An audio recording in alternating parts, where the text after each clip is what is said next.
audio jungle.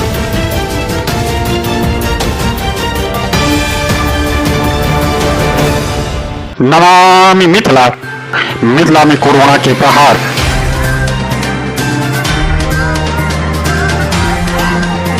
Mithila में आब अग्नि पकड़ल रफ्तार। मधुबनी जिला से आयल समाचार। बेनीपट्टी के बर्री पंचायत में हाहाकार। रजघट्टा गांव में लाखों की संपत्ति जलकर राख। 4 मवेशी के झुलसबाक आयल समाचार।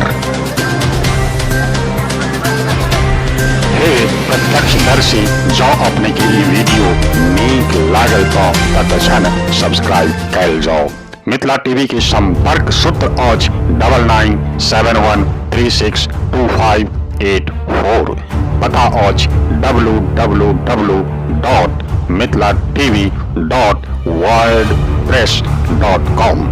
फेसबुक पर रिक्वेस्ट भेज सके छी मिथिला MS टीवी।